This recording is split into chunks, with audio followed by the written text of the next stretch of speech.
नमस्कार दोस्तों, आज की इस वीडियो में हम सीखने वाले हैं जीएसटी पोर्टल पर क्रेडिट लेजर का बैलेंस और बुक्स ऑफ अकाउंट का बैलेंस मतलब अपनी टैली का बैलेंस हम किस तरीके से मैच करेंगे, जो कि प्रैक्टिकल लाइफ में सबसे ज्यादा इंपॉर्टेंट है। जब भी पर मंथ आप GSTR3 भी फाइल करते हैं तो आपको जीएसटी पोर्टल का बैलेंस और अपनी किताब का बैलेंस मैच करते हुए ही चलना है, जिससे आपको आगे कोई भी दिक्कत नहीं आएगी।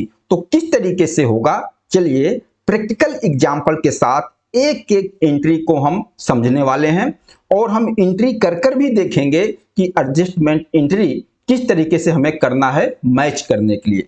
तो आइए, मान लीजिए अप्रैल मंथ का हमने अपना GSTR2B देखा, तो हमारे GSTR2B में टोटल ITC 30,200 इनपुट हमारे GSTR2B में हमें दिख रहा है। अब हम क्या करेंगे, अब हम अपनी टैली का डाटा देखेंगे कि हमने अपने किताब में कितनी इनवॉइस की एंट्री किया है, हमारे किताब में ITC लेजर का बैलेंस क्या बोल रहा है। अब हम अपनी किताब को देखते हैं, तो हमने अपने किताब को देखा, हमारी किताब में टोटल ITC बैलेंस जो आ रहा है उस मंथ अप्रैल मंथ की 66,200। अब 2B में और हमारी किताब में फर्क आ गया, 30,200 2B में और 66,200 किताब में। तो हम रिकंसिलेशन किए, चेक किए, तो हमें मिला हमारे किताब में राज ट्रेडिंग वाली एंट्री 36,000 की। हमारी किताब में ये इनपुट तो है, लेकिन ये 36,000 GSTR2B में नहीं है। इसका रीजन कुछ भी हो सकता है कि राज ट्रेडिंग वाले ने अपना टाइम से GSTR1 नहीं फाइल किया, इसलिए हमारे 2B में नहीं रिफ्लेक्ट हुआ। तो क्या हम 66,200 इनपुट क्लेम कर लेंगे 3B में या अपने 2B के हिसाब से करेंगे? तो आपको 2B के हिसाब से ही चलना है। मतलब भले ही हमारी किताब में ये 36,000 एक्स्ट्रा उस मंथ में इनपुट दिख रहा है, लेकिन हम इस 36,000 को अप्रैल मंथ के 3B में नहीं क्लेम करेंगे। इसको हम एडजस्टमेंट एंट्री पास करके अपना बैलेंस 2B से मैच करेंगे।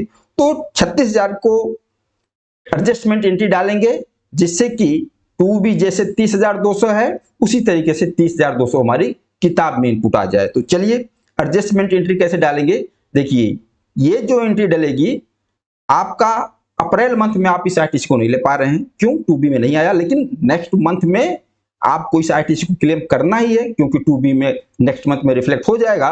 तो इसके लिए आप एक एडजस्टमेंट एंट्री पास कर देंगे, एक लेजर बना देंगे रिसीवेबल GST या रिसीवेबल IGST, CGST, SGST, जैसे भी आपको बनाना है, जैसे मेंटेन करना है।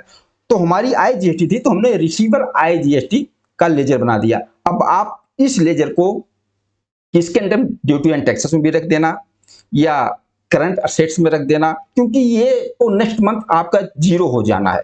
तो रिसीवेबल IGST के नाम मतलब डेबिट कर देंगे, जनरल एंट्री पास करके डेबिट कर देंगे रिसीवेबल IGST कितना अमाउंट 36,000 और क्रेडिट कर देंगे इनपुट IGST कितना 36,000। अब इस एंट्री से क्या हुआ, ये 36,000 अमाउंट रिसीवेबल IGST के लेजर में चला गया और हमारी इनपुट IGST से 36,000 ITC कम हो गई। और इस एंट्री में नरेशन में आप लिख दीजिए ITC not reflect in GSTR2B, जिस मंथ का है पार्टी का नाम लिख दीजिए, इनवॉइस नंबर लिख दीजिए, जिससे इस लेजर को देखते ही आपको पता चल जाएगा कि इसलिए हमने इस एंट्री को रिसीवेबल में डाला है। अब ये एंट्री आपने पास किया, अब आपकी बुक्स ऑफ अकाउंट में देखो, इस ITC के लेजर से रिसीवेबल के नाम चला जाएगा 36,000 और 36,000 आपके इनपुट वाले लेजर से कम हो जाएगा। अब 36,000 कम हुआ तो 30,200 2B का बैलेंस और 30,200 आपके इसका बैलेंस, बुक का बैलेंस बराबर होगा, जिसको आपको क्लेम करना है। ओके, अब हमें ये देखना है कि क्या पूरा 30,200 हमें क्लेम कर लेना है। देखो 2B के हिसाब से आपने अपना डाटा मैच कर लिया, 30,200 आपकी किताब में आ गया। अब ये 30,200 जो GSTR2B में है, अब ये 30,200 आपके GSTR3B के ऑल अदर ITC में यहां आ गया। आपकी किताब 3B 2B मैच हो गई। अब आपको यह देखना है कि क्या आपको अभी पूरा 30,200 क्लेम कर लेना है। 3B में पूरा आ गया, लेकिन हमने देखा कि यहाँ पर एक 5000 की आईटीसी है, ए टू जेड रिपेयर सर्विस, ये हमारी ब्लोड क्रेडिट है। हमने कोई कार रिपेयर करवाया या कुछ भी करवाया जो ब्लोड क्रेडिट में आता है, ये ब्लोड क्रेडिट है। लेकिन हमने अपनी किताब में एंट्री किया। कई लोग क्या करते हैं कि अभी जैसे ब्लोड क्रेडिट वाली इनवॉइस है तो इसको अलग अलग वो नहीं दिखाएंगे, सीधा पूरा पूरा इनवॉइस खर्च में डाल देते हैं। लेकिन मैं चाहता हूं कि आप टैली करते हुए चलिए, 2B का डाटा, बुक्स का डाटा, 3B का डाटा इनपुट मैच हुआ। हमने भी एंट्री किया, हमने अपनी किताब में देखो एंट्री किया हुआ है, अपनी किताब में इनपुट में 5000 दिखाया है। लेकिन अब करूंगा क्या, अब ये हमारी ब्लोड क्रेडिट है तो हम रिवर्स करेंगे इसको। तो उसके लिए भी आपको एक लेजर बनाना होगा, जैसे जीएसटी रिवर्सल का लेजर बना दो और उसको अंडर एक्सपेंस में कर दो, क्योंकि आपने परमानेंट एंट्री रिवर्स कर रहे हो, आपका खर्चा ही किताब में जाएगा, तो अंडर एक्सपेंस में रख दो। तो हमने एक लेजर बनाया, क्या ये एंट्री एक पास करेंगे, जीएसटी रिवर्सल, जो भी हमारी परमानेंट रिवर्सल है हम इसमें कर देंगे, जो हमारे खर्चे में जाएगा जीएसटी। अब डेबिट कर देंगे जीएसटी रिवर्सल अमाउंट कितना, 5000, और क्रेडिट कर देंगे इनपुट जीएसटी कितना, 5000। और यहां नरेशन में आप लिख दीजिए कि ये आईटीसी ब्लोड क्रेडिट है, कौन सी इनवॉइस नंबर की है, कौन सी पार्टी का है, ये नरेशन में आप लिख दीजिए जिससे आपको पता चलता रहे। अब हमने एंट्री पास कर दी। अब क्या हुआ, अब हमारी किताब में हमारी लेजर को देखो, जीएसटी रिवर्सल के नाम चला गया 5000 रुपए, और हमारे मेन इनपुट लेजर से 5000 कम हो गया। तो हमारी मेन इनपुट लेजर क्या हुआ, 36000 जो था, 36000 की एंट्री पास कर दी थी, रिवर्सल में चला गया, 36000 कम हो गया।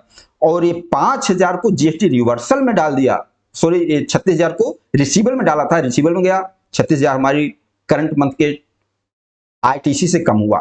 और ये 5000 को हमने जीएसटी रिवर्सल में, परमानेंट रिवर्सल में डाल दिया, ये 5000 डाल दिया। अब ये 66,200 में से 36,000 गया, 5000 गया, उस करंट मंथ का हमारा टोटल इनपुट किताब का 25,200 आ गया, 25,200 आया।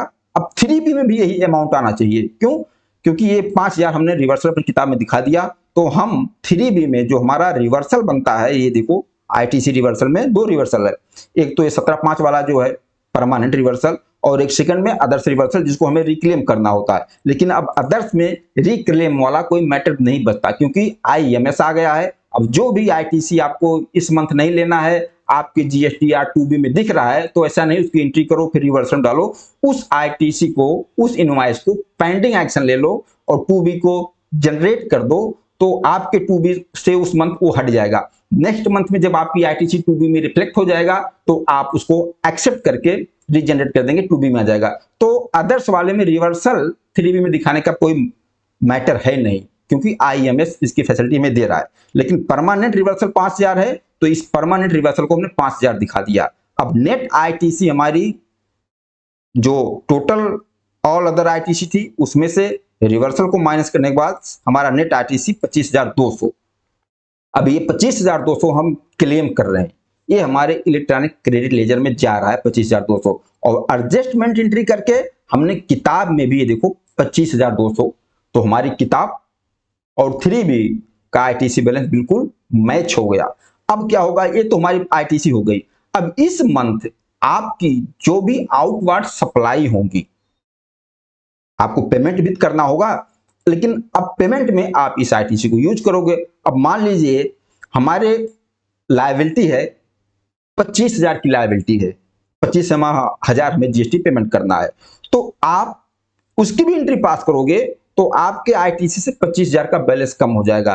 तो उसके लिए क्या एंट्री पास कर दोगे, आपका देखो ये तो इनपुट है 25,200 आपको किताब में दिख रहा है, लेकिन जो आपको पेमेंट करना होगा, जो आपके ऊपर लायबिलिटी आउटवार्ड सप्लाई वाली होगी, वो आपकी आउटपुट जीएसटी होगी। तो मान लीजिए आउटपुट आई जीएसटी आपको 25,000 पेमेंट करना था, आपकी लायबिलिटी थी, तो उसकी एक एंट्री पास करोगे, डेबिट 25,000 आउटपुट जीएसटी और क्रेडिट इनपुट जीएसटी का लेजर 25,000 इनपुट जीएसटी। उससे क्या होगा, आपके इनपुट जीएसटी से 25,000 अमाउंट कम हो जाएगा और आपकी 25,000 आउटपुट लायबिलिटी जीएसटी का पेमेंट हो जाएगा। उधर लायबिलिटी नील और इधर आपकी आईटीसी कम हो गई। अब 25,000 का जब आप एडजस्टमेंट कर देंगे तो आपके पास कितना, 200 रुपया इनपुट बचेगा।